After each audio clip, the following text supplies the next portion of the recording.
For those who own both Black Swan and Orange Swan, it is possible to combine both into one massive global campaign. You can either start with 1939 or 1941. What follows are the rules that allow for a proper interaction between both games, including the combined victory conditions for the global campaign.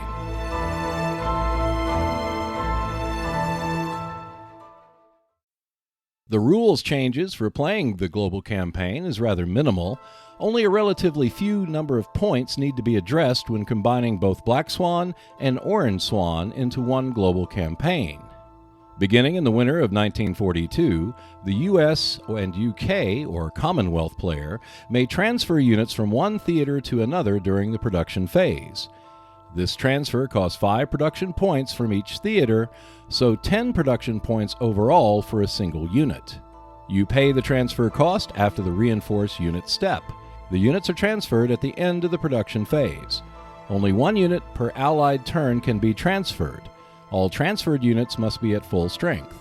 Units cannot move or strategically move on their turn that they are transferred, and Marine and airborne units may not transfer at all. Naval units must start and end their transfer in a sea zone that is restricted to the Allies only. Ground and air units can only transfer across the U.S., to or from a U.S. space in Black Swan or to or from the U.S. space in Orange Swan. Units may transfer back using the same rules along with a cost.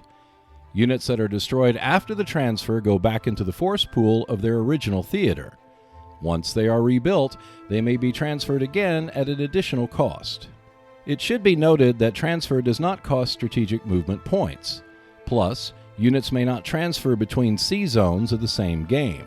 For example, you cannot transfer from the Indian Ocean to U.S. coastal waters while only using Orange Swan.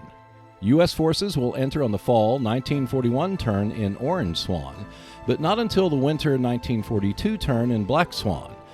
This reflects the gearing up the U.S. forces needed to enter the European theater. Perform each game's respective victory check at the end of each turn. If the Allies win total victory in both theaters, meaning Orange Swan and Black Swan, they win global total victory. If the Axis wins total victory in either theater, then they win global total victory.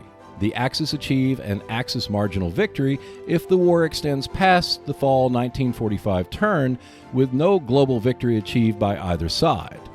Keep in mind that strategic and economic victory conditions do not apply in the global campaign. For those who want to expand their experience in the global campaign, what follows are some optional rules. The Allies may transfer any number of units for each Allied production phase using the normal cost and restrictions.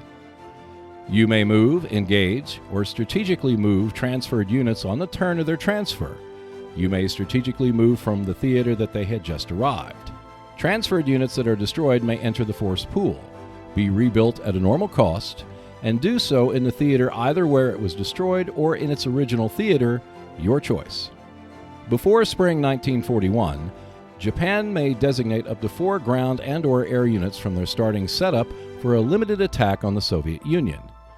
At least 2 different classes of units and no more than 2 units of any class must be used. Such forces may be placed in the Soviet Union and fight 1 round against 3 Soviet full-strength artillery units located in Molotov, Kazan, and Kubyshev.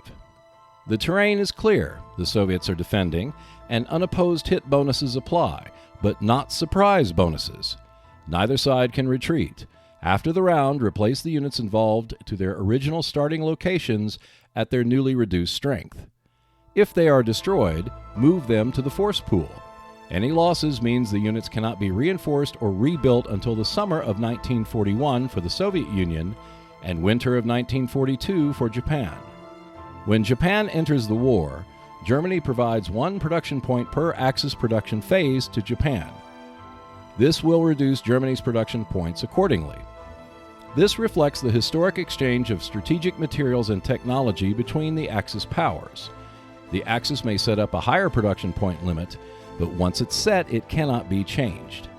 During the Allied production phase, the U.S. may transfer multiples of 10 production points to the Soviet Union. The U.S. may use production points generated from Black Swan, or Orange Swan in any combination. The Soviets roll 2 dice for each 10 production points committed, but only 1 die if the Axis controls Narvik.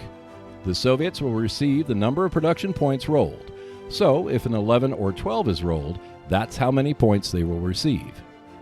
And this concludes the global campaign rules when combining Black Swan and Orange Swan into one single game.